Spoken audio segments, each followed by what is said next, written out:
నమస్కారం. ఈటీవీ అభిరుచి ప్రేక్షకులందరికీ సంక్రాంతి పర్వదిన శుభాకాంక్షలు.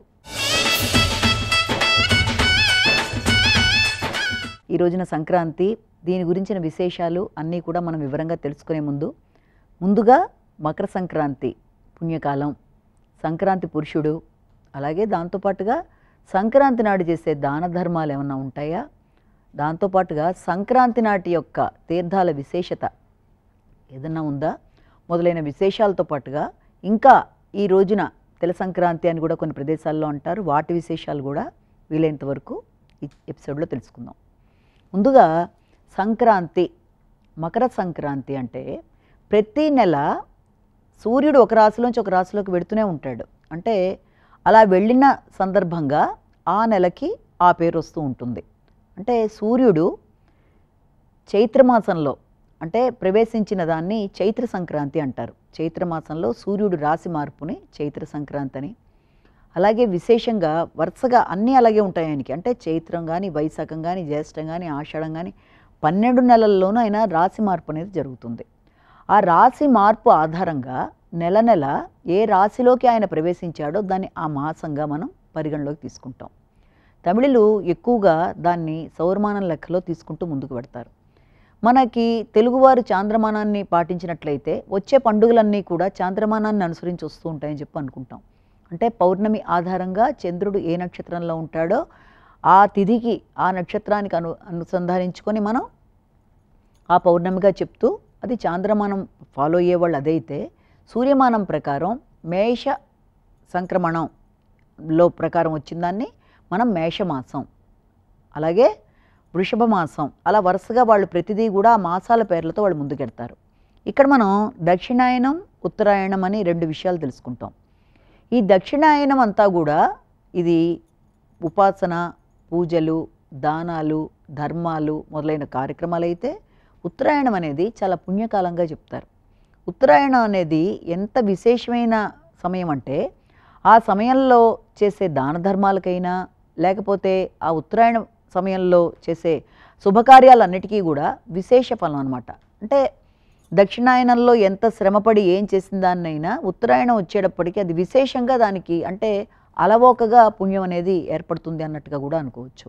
అంటే దైవానికి సంబంధించిన మాసంగాను, దేవుళ్ళకి ఈ యొక్క బ్రహ్మీ ముహూర్తంలో వాళ్ళకి ఒక రోజుని మనకి ఒక సంవత్సరంగా తీసుకుంటాం కాబట్టి, ఈ రోజున వాళ్ళకి విశేషంగా ఉత్తరాయణంలో సూర్యుడు ధనుర్రాశిని వదిలేసి మకర రాశిలోకి ప్రవేశించడాన్ని ఈ మకర సంక్రాంతిగా మనం ఫాలో అవుతాం. మామూలుగా పండగలన్నీ కూడా మనం తిథి ఆధారంగా చూసుకొని ముందుకెడుతూ ఉంటాం. కానీ భోగి, ఈ సంక్రాంతి వీటికి తిథుల ప్రకారం కాకుండా మనం మాసానుగుణంగా, అంటే ఈ విధంగా సూర్యుడి యొక్క రాశి సంచారాన్ని ఆధారంగా చేసుకొని మనం మాట్లాడతాం. అలాగే మకర సంక్రాంతి అనేది ఉత్తరాయణ పుణ్యకాలంగా చెప్తారు. అంటే మకర రాశిలో సూర్యభగవానుడు ప్రయాణం చేసే కాలం, అది ఉత్తరాయణ పుణ్యకాలంగా చెప్తూ ఉంటారు. అంటే పూర్వకాలంలో ఈ ఉత్తరాయణ పుణ్యకాలంలో కూడా వివిధ రకాలైన మార్పులు ఉన్నాయి. కొన్ని ఏంటంటే రథసప్తమి సమయం నుంచి అని, లేకపోతే కొన్నేమో అంతకు ముందే ఇది మొదలైందని అనుకున్నప్పటికీ కూడా మనం గమనించవలసిన విషయం ఏంటంటే, ఉత్తరాయణ పుణ్యకాలం అనేది మకర సంక్రమణం నుంచి ప్రారంభం అవుతుంది. అంతకు ముందు రోజు భోగి అనేది, అక్కడితో దక్షిణాయనం చివరి రోజుగా మనం భావన చేస్తాము.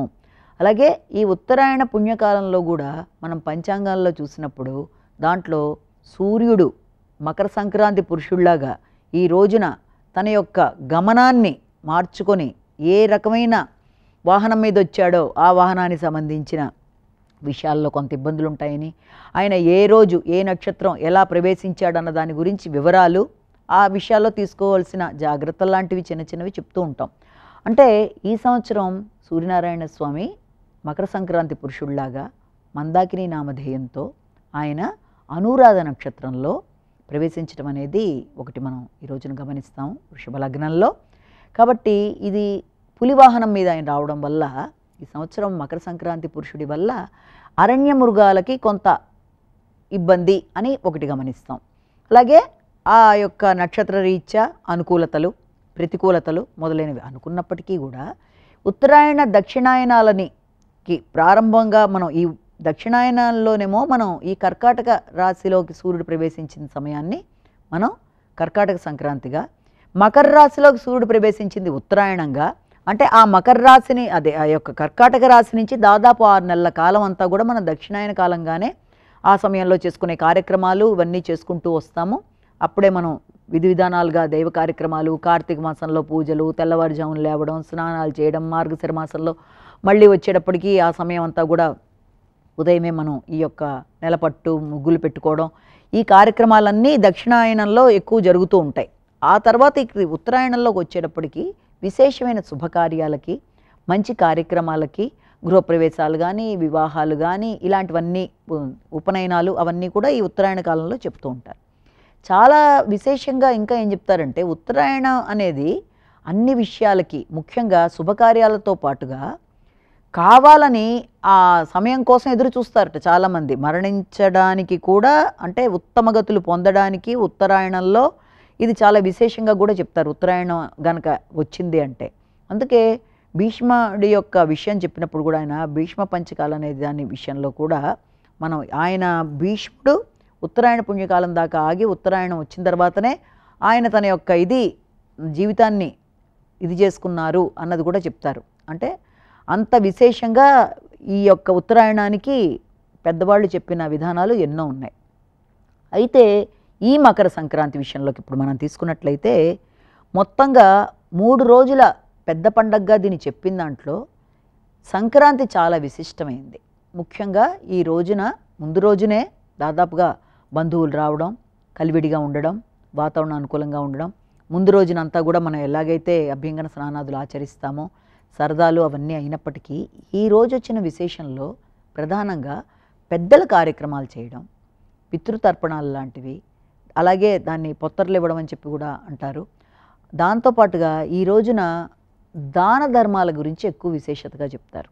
అంటే ఈ రోజున అడిగిన వాళ్ళకి లేదు అని అనకుండా దానం చేయడం అనేది, ఆ దానం విషయంలో కూడా కొందరు గుమ్మడికాయ లాంటిది దానం చేయడం, అంటే కొందరు ఆ సంక్రాంతి పురుషుడి యొక్క ఆగమనం ప్రకారం ఈ సరుకులు ఇస్తారు అన్నది ఒక విధానం అయితే, అలా కాకుండా కొందరు తమ తమ శక్తి కొలది దాన ధర్మాలు చేయడం అనేది దీంట్లో ఒక విశేషంగా చెప్తారు. ఈ రోజున మనం చూసినట్లయితే మామూలుగా హరిదాసులు, జంగమయ్యలు వీళ్ళందరూ రావడం, తర్వాత వాళ్ళు హరినామ సంకీర్తన చేస్తూ వీధి వీధుల తిరుగుతూ హరిని గురించి పాడుతూ పద్యాలు పాడుతూ ముందుకు వెళ్ళడం, అలాగే డూడు బసవన్నలు రావడం అనేది.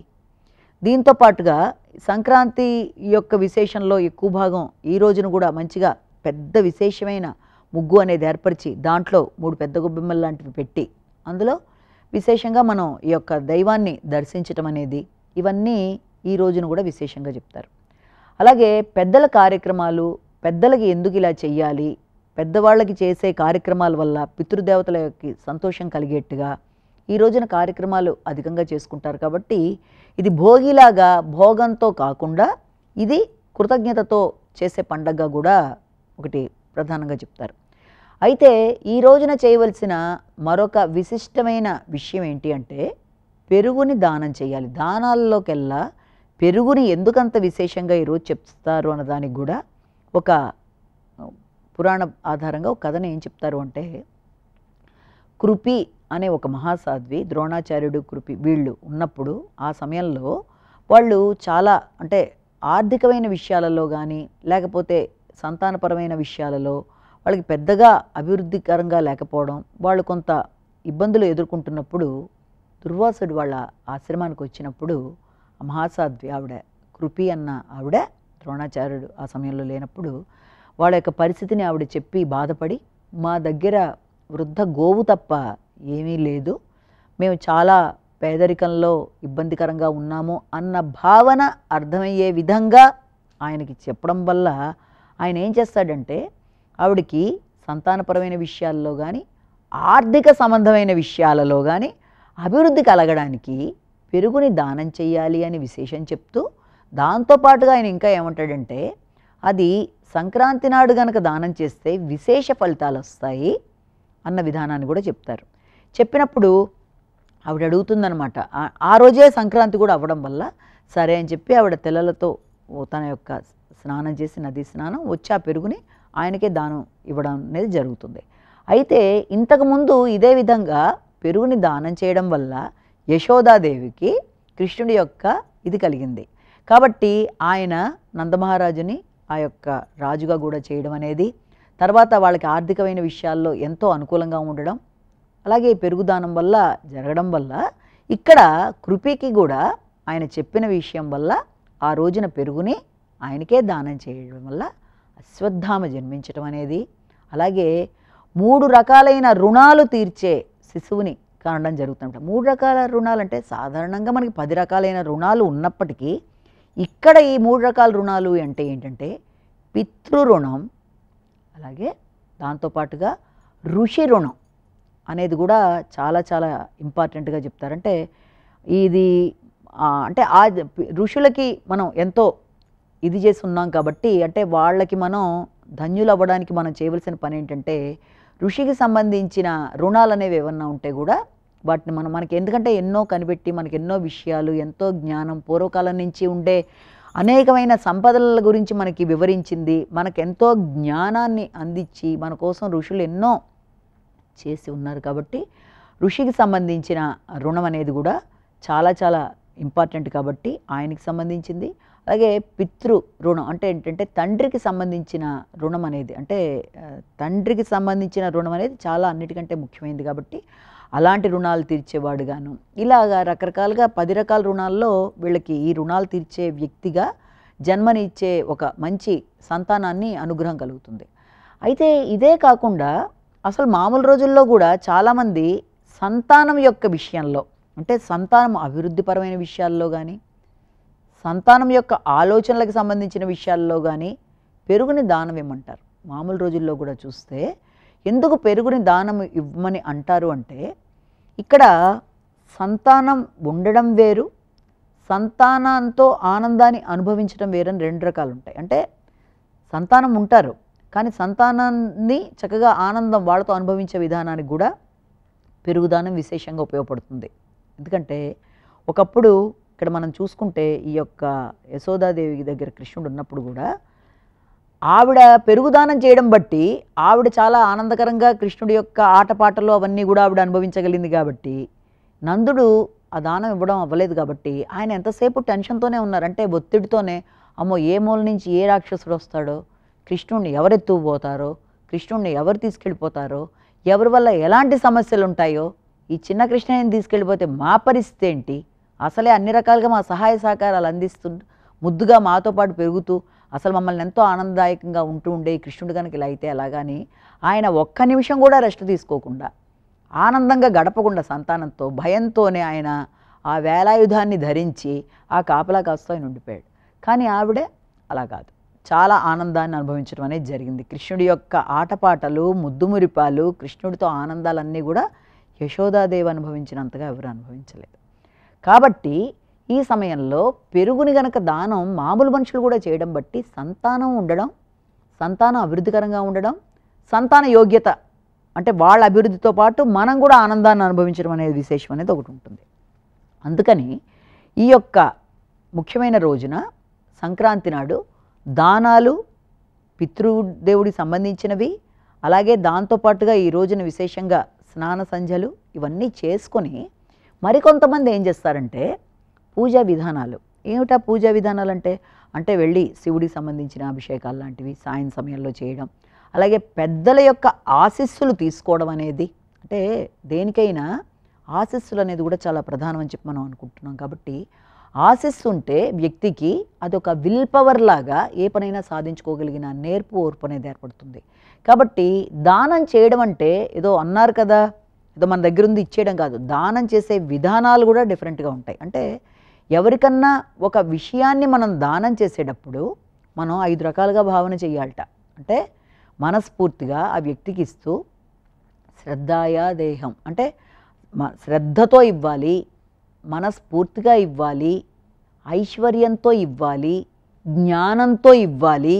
అంతేకాకుండా ఎవరికన్నా ఇచ్చేటప్పుడు ఆ వ్యక్తికి నేను తగినంత ఇస్తున్నానా లేదా అనే ఒకలాంటి సిగ్గుభావంతో, లేకపోతే ఆ వ్యక్తికి తగినంత ఇవ్వగలనా లేదా అనే భయం భావనతో, అంటే ఇచ్చేదాని మీద చాలా చక్కటి మమకారంతో మనం మనసు పెట్టి దానం అనేది చేయాలి.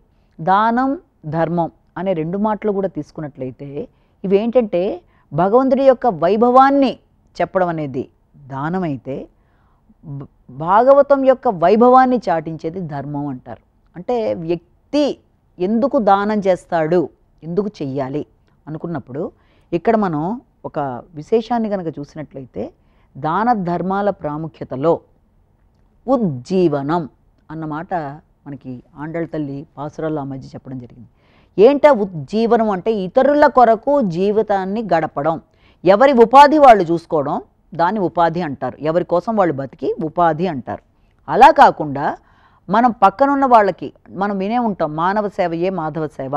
మిగిలిన ప్రాణకోటికి కూడా మనం ఏదన్నా మనకు ఉన్నంతలో మనం దాన ధర్మాలు చేయడం, అలాగే మన దగ్గర ఉండే దాన్ని ధన సంపదని దేన్నైనా మనం ఎప్పుడూ కూడా కేవలం మనం సంపాదించాం, మనం అనుభవిస్తున్నాం అన్న భావనలోకి వెళ్లకుండా ఇది భగవంతుడి అనుగ్రహాన్ని, భగవంతుడు తన వైభవాన్ని మన చేత అనుభవిస్తున్నాడు అన్న భావనతో అహంకార మమకారాలు అనే విషయాలకి దూరంగా ఉన్నప్పుడు తప్పనిసరిగా పక్కన్నవాడికి సహకరించటమే ఆ మానవ సేవ మాధవ సేవ అన్న విషయంలోనే ఉజ్జీవనము అంటారు. అంటే సంఘంలో ఎలాగ మనం ఉండాలి అన్నది. దానికి మూల కారణం ఎక్కడి నుంచి వస్తుంది? ప్రేమ. అది ఎక్కడి నుంచి వస్తుంది? అహింస అనే దాన్ని ఇది చేసినప్పుడు అలా వస్తూ పక్కనున్న సాటి వ్యక్తులకు కూడా మనకి తోచినంతలో సహాయ సహకారాలు అందిస్తూ ఏ రూపేణన్నా కావచ్చు, అంటే ఆర్థికంగానూ మనం సహాయ సహకారాలు అందించవచ్చు, మాట సహాయంగానూ చేయొచ్చు. అలా చేస్తుంటే అది మనకి భక్తి అనేది ఉంటే ఆ భక్తి ఏ భక్తి? భగవంతుడి మీద ఉన్న భక్తిని ప్రేమగా మనం భావించినప్పుడు ఆ ప్రేమని భగవంతుడికి మాత్రమే కాకుండా భగవత్ సంబంధమైన వ్యక్తులందరూ కూడా అంటే తోటి వ్యక్తుల మీద ప్రేమాభిమానాలు చూపిస్తూ ఆ ప్రేమను పంచినప్పుడు తప్పనిసరిగా భగవంతుడి అనుగ్రహం అనేది వ్యక్తికి కలుగుతుంది. తద్వారా వాడు ఆరోగ్యవంతుడు అవుతాడు. ప్రధానంగా ఈ 3 రోజుల పండుగలో ఈ విశేషం ఏంటంటే మనం పక్కనున్న వాళ్ళకి మనకున్నంతలో దాన ధర్మాలు చేయడం అనేది, అలాగే ఆ దాన ధర్మాలతో కూడా భాగంగా ఈ పెరుగు లాంటివి కూడా దానం చేయడం వల్ల మన ఇంట్లో కూడా సంతానం అభివృద్ధి చెందడం, మనం ఆర్థికంగా ముందుకెళ్ళడం, మకర సంక్రాంతి పుణ్య సమయంలో కనుక మనం చేస్తున్న కార్యక్రమాల వల్ల పితృదేవతలు సంతోషపడడం, భగవన్ నామస్మరణ చేయడం వల్ల భగవంతుడు ఆనందపడడం. అంటే భగవంతుడు, పితృదేవతలు, సంతానం, సాటి వ్యక్తులు అంటే ఇంతమంది వ్యక్తులని మనం చక్కగా వాళ్ళ కోసం మనం ఆలోచన చేయడం, దానివల్ల మన మానసిక తృప్తి పెరగడం అనేవన్నీ కూడా ఈ యొక్క పండగలలో అంతరార్థాలుగా మనం ఫస్ట్ గమనించాలి. మామూలుగా పండగ అంటే ఏదో మనం చేసుకున్నాము సరదాగా గడిపాము అన్నట్టుగా కాకుండా అందులో ప్రతిరోజుని కూడా విశేషంగా, ముఖ్యంగా ఇది పెద్ద పండగ అన్నమాట, పెద్దల పండగ అనే మాట, మనం ఇవన్నీ ఇవ్వాలి, ఈ కార్యక్రమాలన్నీ చెయ్యాలి అనడంలో భాగం ఏంటంటే వాళ్ళని తలుచుకోవడం, వాళ్ళ గురించి ఆ విశేషాలన్నీ కూడా మన యొక్క కుటుంబ సభ్యులకి తెలపడం. అంటే పూర్వకాలంలో అంతా కూడా అది ఎలా ఉండేదంటే ఒక కంబైన్డ్ ఫ్యామిలీస్గా ఉండేవి కాబట్టి పండగ రాగానే అందరూ కూడా కలవడం, ఎంత దూరాల నుంచి అయినా వెళ్ళి వాళ్ళని కలవడం. కానీ ఇప్పుడంతా కూడా ఇది న్యూక్లియర్ ఫ్యామిలీస్లో అవ్వడం, దూర ప్రదేశాల్లో ఉండడం, ఫారిన్ కంట్రీస్లో ఉండడంతో అంతా కూడా ఇది ఫోన్లలో వ్యక్తుల్ని చూసుకొని మాట్లాడే పరిస్థితి రావడం వల్ల అనుబంధాలు సన్నగిల్లిపోవడం అనేది కూడా ఎక్కువగా ఉంటుంది. కాబట్టి అనుబంధాలు, మమతానురాగాలు, అక్క చెల్లెళ్లతో ప్రేమానురాగాలు, కుటుంబానికి వాళ్ళతో కలిపి గడపడాలు అనేక విషయాలు నేర్పిస్తుందని ఈ పండుగలో మనం అనుకుంటాం. అలాగే దీంట్లో ఇంకొకటి ఏంటంటే తిల సంక్రాంతి అనే మాట కూడా అంటారని అనుకున్నాం. ఎవరంటారు అది? ఈ రోజున నువ్వులకి ప్రాధాన్యత చాలా ఎక్కువ. మామూలుగానే మనం ప్రతి నెల ఈ యొక్క సంక్రాంతులను వస్తాయి, దాంట్లో మనం కనుక తీసుకుంటే ఇది మకర సంక్రాంతి అని అనుకున్నాం కదా, ఇది అన్ని సంక్రాంతుల్లోకి ప్రాధాన్యత సంతరించుకున్న సంక్రాంతి పెద్ద పండుగ మకర సంక్రాంతి. అలా కాకుండా మనం ముందు నుంచి తీసుకున్నట్లయితే మిగిలిన నెలలు అన్నిట్లోనూ వస్తాయి కదా, కుంభ సంక్రాంతి అని వస్తుంది, తర్వాత మనకి ఈ యొక్క మీన సంక్రాంతి, ఇవన్నీ వరుసగా ఉన్నాయి కదా. ఇందులో మనం దక్షిణాయనంలో ప్రధానంగా కర్కాటక సంక్రాంతి తీసుకుంటామని చెప్పాను కదా. ఈ సంక్రాంతి వచ్చేటప్పటికి మకర సంక్రాంతి. ఏ సంక్రాంతి అయినా ఆ రోజున నదీ స్నానాలనో లేకపోతే దాన ధర్మాలనో పితృ కార్యక్రమాలనో విశేషంగా ఇవన్నీ చేస్తూ వస్తారు. ఈ కార్యక్రమాలన్నీ విశేషతలు ఉంటాయి. అయితే ఈ యొక్క మకర సంక్రాంతి నాడు చేసే కార్యక్రమాలకి, చేసే దాన ధర్మాలకి అన్నిటికంటే ఎక్కువ ప్రాధాన్యత చెప్తారు. ఎందుకంటే ఇది ఉత్తరాయణంలో మొట్టమొదటిగా మనం తీసుకున్నది ఒకటవ్వడం ఒకటి. రెండోది ప్రజలందరికీ కూడా ఆ రకమైన అనురాగం మొదలైనవి ఇదవ్వడానికి తిలలకి సంబంధించి తిల సంక్రాంతి అన్న పదం రావడానికి కూడా కారణం ఏంటంటే మనకి తిలలతో మామూలుగా చేస్తాం, తిలలు అనేవి తర్పణాలు ఇవ్వడానికి వాడతారు. తిలల్ని అంటే నువ్వులు, తిలలు అంటే ఆ తిల సంక్రాంతి అనే పేరు వీళ్ళకి దీనికి ఎందుకు వచ్చింది అంటే వేరే ప్రదేశాల్లో ముఖ్యంగా ఈ రోజున ఈ యొక్క నువ్వు పిండితో స్నానాలు చేయడం అనేది, తర్వాత దాంతోపాటుగా తిలలు అంటే నువ్వుల ఉండలు తినడం, వేరే ప్రదేశాల్లో ఏంటంటే తాంబూలాలు ఇచ్చుకోవడం, అందరూ కూడా ప్రేమగా ఒకరికొకళ్ళు ఈ నువ్వులకు సంబంధించిన ఉండలు ఇవ్వడం, పంచదారతో కలిపి నువ్వులు చేసి నార్త్ సైడ్ అయితే అందరికీ పంచుకోవడం, ఊళ్ళో లేకపోయినా వేరే వాటిలలో పెట్టి పోస్టు చేయడం వాళ్ళకి, ఇలాంటివి కూడా చేస్తూ ఉంటారు. కాబట్టి ఇది చాలా విశేషంగా తిలలు అనేవి ఈ రోజున పదార్థంలోకి తీసుకోవడం అనేది చెప్తారు. కాబట్టి ఇది కూడా సంక్రాంతిలో ఒక భాగమే. కాబట్టి దీనికి సంబంధించిన విశేష సమాహారాలు ఎన్నో ఉన్నప్పటికీ ఈ సంక్రాంతి అనేది పెద్దల ఆశీస్సులు పొందడానికి, అందరూ అనురాగంగా ఉండడానికి, అలాగే విశేషమైన కార్యక్రమాలు చేయడానికి, ఉత్తరాయణ పుణ్యకాలంతో మొదలైన ఇది విశేషాలు అందిస్తూ వ్యక్తులు ముందుకెళ్ళడానికి, వాళ్ళ ఆరోగ్యపరంగా అభివృద్ధికి ఎన్నో విధాలుగా సహాయ సహకారాలు అందిస్తుంది. కాబట్టి ఈ రోజున దీని విశేషాలు మనం తెలుసుకున్నాం. అందరికీ కూడా ప్రేక్షకులందరికీ, ఈటీవీ అభిరుచి ప్రేక్షకులందరికీ మరొక్కసారి సంక్రాంతి శుభాకాంక్షలు తెలియజేస్తూ నమస్కారం.